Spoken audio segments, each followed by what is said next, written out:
Magandang araw mga kapolitika at welcome back dito sa ating YouTube channel.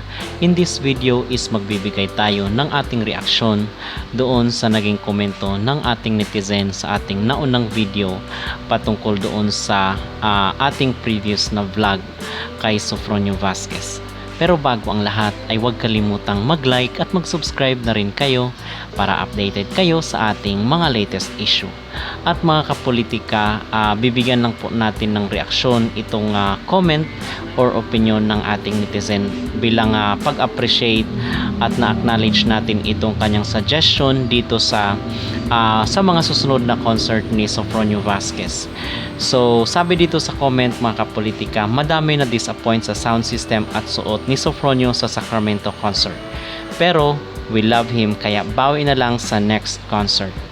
So I believe na worth it po na bibigyan natin ng ating sariling pananaw itong naging opinion ng isa sa mga taga-subaybay dito sa ating YouTube channel, which I believe and I agree. Kasi nga 'di ba doon sa ating naunang video ay napag-usapan natin na medyo hindi maganda yung overall production ng concert or doon mismo sa venue. At the same time mga kapolitika, yung lightings niya at yung areglo na makanta. So medyo yun ang dapat na ayusin. Hindi naman ito sa naninira tayo or negative, but this is part of constructive criticism kasi 'di ba coming from audience perspective kaya nasasabi natin itong mga bagay na ito. At the same time, para rin po ito sa career ni Sofronio Vasquez na somehow is makatulong tayo sa kanya. Dahil syempre bilang taga-subaybay ni Sofronio Vasquez, kinakailangan na yung maiahin natin sa mga audience, mga kapolitika or sa mga concert goer ay talagang memorable para sa kanila, para balik-balikan po sa mga susunod na live performance ni Sofronio Vasquez. So yun po ang ating point dito kung bakit natin binibigyan ng ating reaksyon. Ang sa atin lang ay sana makita natin na na-showcase talaga yung talent ni Sofronio katulad nung doon sa The Voice USA at even yung mga concert niya dito mga kapolitika sa Pilipinas, mo especially yung sa Cebu. So gusto po talaga ng mga audience na makita yung performance ni Sofronio na yun po ang naka-highlight at yung ma-showcase talaga po yung quality ng voice ni Sofronio Vasquez. Diba meron tayong sinuggest doon sa ating mga naunang video na baka try niya rin po maging yung sa Broadway mga kapolitika katulad kay Lea Salonga at i-minimize ni Sofronio yung kanyang mga unnecessary movements. Kasi meron rin pong mga usap-usapan na dapat daw is i-try rin ni Sofronio yung offer sa kanya doon sa London para sa isang Broadway show. So gusto rin po natin na makita si Sofronio someday nakakanta sa isang theater. Okay? So yun po mga kapolitika ang ating suggestion or yung ating opinion dito kay Sofronio Vasquez para sa kanyang mga susunod na pagtatangal. Samantala, yung nireport natin mga kapolitika na si Sofronio ay na-feature bilang isa sa top 100 most influential Filipinos around the world. So kasama po dito sila Christian Bautista, itong si Heart Evangelista at marami pang iba. So binalita po siya dito sa isang radio station. Ano ang inyong magreaksyon sa videong ito?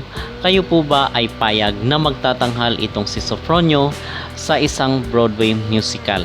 Mag-comment down below at huwag kalimutang mag-like at mag-subscribe na rin kayo para updated kayo sa ating mga latest issue.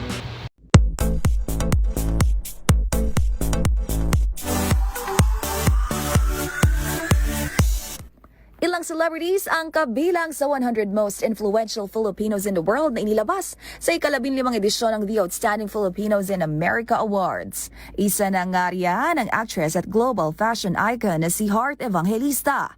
Dito hinighlight din ang influential work ni Heart sa prestiyosong Paris, Milan at New York Fashion Week. Pasok din ang singer-actress-producer na si Rachel Alejandro na nagsimulang sumabak sa entertainment industry sa edad na 12. Kamakailan nga lang itinanghal itong Best Supporting Actress sa Manila International Film Festival. Bukod naman sa pagiging mahusay na mga awit, kinilala rin ang philanthropic efforts ni Christian Bautista.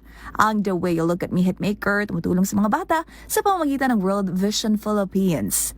Ang isa pang mga awit na nakapasok ay si Sofronio Vasquez, ang kauna-unahang Filipino at asyanong nagwagi sa singing competition na The Voice USA. Pagdating naman sa usaping pagkain, talagang di rin matawaran ng impluensya ng food content creator na binansagang lumpia queen na si Abby Marquez.